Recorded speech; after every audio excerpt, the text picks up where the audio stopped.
할렐루야, 좋은 아침입니다. 우리에게 오늘도 새날 주신 하나님 앞에 감사하는 마음으로 오늘도 말씀의 인도함을 받는 우리 모두가 되시기를 소망합니다. 자, 오늘 31장을 살펴보겠습니다. 하나님께서 모세에게 말씀을 하십니다. 2절 말씀에 보니까 이스라엘 자손의 원수를 미디안에게 갚으라 라고 말씀하죠. 갚으라, 즉 심판을 행하라, 이런 말일 겁니다.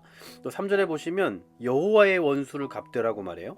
2절에서는 이스라엘 자손의 원수라고 표현되는데 3절에서는 여호와의 원수라고 표현이 되고 있습니다.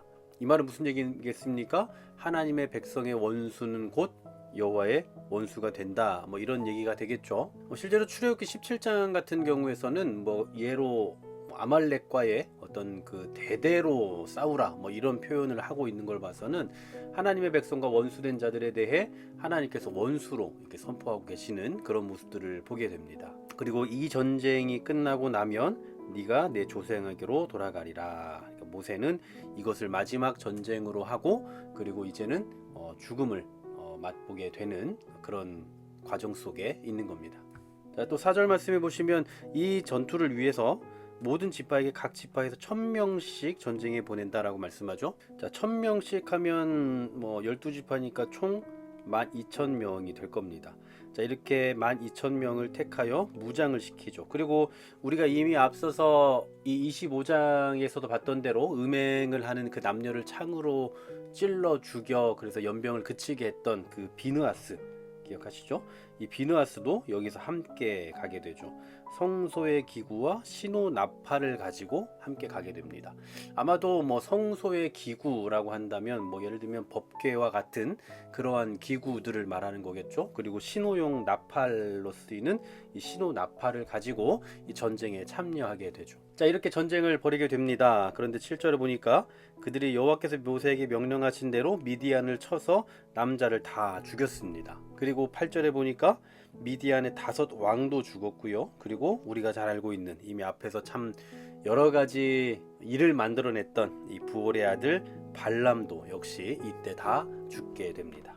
그리고 9절에 보니까 미디안의 부녀들 그리고 그들의 아이들을 사로잡았고요. 그리고 가축과 양떼와 재물을 다 탈취했습니다. 그러니까 이것은 뭔 얘기냐면 이 남자들은 다 죽이고, 그리고 부녀들과 아이들은 죽이지 않고 산채로 생포해서 이제 데려오게 된 거죠. 또 가축들도 마찬가지고요. 결국 결과적으로 하나님께서 이 하나님의 백성 이스라엘로 하여금 이 미디안 사람들을 이제 심판하게 하시는 겁니다. 이렇게 함으로써 이제 깨닫게 하시는 게 뭐겠습니까? 하나님께서 이스라엘 이 미디안 백성들을 원수로 여기시는 그 이유는 그들이 범죄하고 그들이 죄 가운데 빠져 있는 존재들이기 때문이잖아요. 그 죄에 빠져 하나님으로부터 멀어진, 하나님과 관계없는 백성들이 된 그들에 대한 심판의 모습들을 보면서 이스라엘 역시 하나님 앞에서 그런 죄 가운데 동참하는 삶을 살면 안 된다라는 것을 깊이 깨닫게 하시는 거죠. 다시 말해서 하나님 앞에서 이러한 죄악들이 얼마나 심각한 것인지를 깨닫게 함과 동시에 본인들은, 그러니까 자신들은 가나안 땅에 들어갔을 때에 이런 죄악에 동참하면 안 되겠다라는 그런 강력한 어떤 경고를 받게 되는 거죠. 죄에 대해서 가볍게 생각하지 말고 심각하게 생각해야 된다라는 걸 보여주는 거예요. 우리 그리스도인들도 역시나 마찬가지입니다. 우리가 성경을 통해서 정말 자주 발견할 수 있는 것은 이미 우리가 앞서서도 이런 모습들을 자주 봤지만 우리 그리스도인들에게 있어서 이런 죄가 얼마나 심각한 것인지를 깨닫는 게 필요한 거죠. 우리가 잘 알고 있는 말씀이 있죠. 데살로니가전서 5장 22절 악은 어떤 모양이라도 버리라고 말씀을 합니다. 어떤 모양이라도, 어떤 모양. 그러니까 악의 어떤 큰 모양, 큰 악의 형태 이런 것을 따로 지칭하는 게 아니라 그냥 어떤 모양이라도 버리라. 이 말은 무슨 얘기입니까? 어떤 악의 형태든 간에 이 정도면 괜찮겠지라고 생각하는 건 존재하지 않는다라는 거예요. 하나님 앞에서 우리가 거룩을 하면 안 된다라는 그러한 필요를 강력하게 인지하면서 어떤 모양이라도 버리는 그런 삶의 자세가 필요하다라는 거죠. 여러분, 이 시대의 교회의 능력의 상실은요, 거룩성을 잃어버리고 죄 짓는 것을 두려워하지 않는 것에 있다라고 생각이 돼요. 여러분, 시대가 좋아졌죠. 그러면서 교회도 돈이 많아지고요. 또 사람도 많아질 수 있고요. 그리고 건물도 커져 갑니다. 하지만 어떤 모양이라도 악의 형태를 지니고 있으면, 그리고 그것을 두려워하지 않으면, 그러면 하나님의 백성으로서의 능력은 상실될 수밖에 없는 거죠. 기도를 많이 하고 성경을 많이 읽어도 죄 짓는 것을 두려워하지 않는다면 하나님의 백성다움을 나타내기가 힘들다라는 사실입니다. 죄 짓는 것을 두려워하는 우리가 되었으면 좋겠습니다.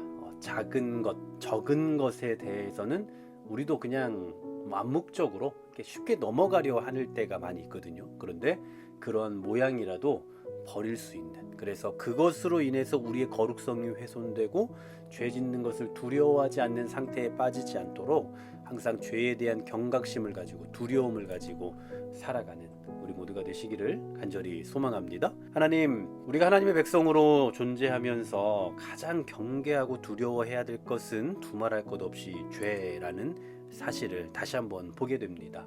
이 죄로 말미암아 미디안이 이렇게 심판받는 장면을 통해서 하나님 앞에서 거룩한 삶을 살아가지 않고 하나님 앞에서 죄를 두려워하지 않는 삶을 살아갈 때 어떤 결과가 있게 되는지를 깨닫게 하신 줄 믿습니다. 이스라엘 백성들에게 그런 모습을 보이셨던 것처럼 오늘을 살아가는 신앙인들에게도 이러한 모습을 보이고 계시는 줄 믿으니 이 사실을 기억하며 어떠한 죄의 형태라도 버리고 두려워할 줄 알며 멀리하며 살아가는 우리 지혜로운 신앙인들 다 되게 하여 주옵소서. 예수 그리스도의 이름으로 기도하옵나이다. 아멘.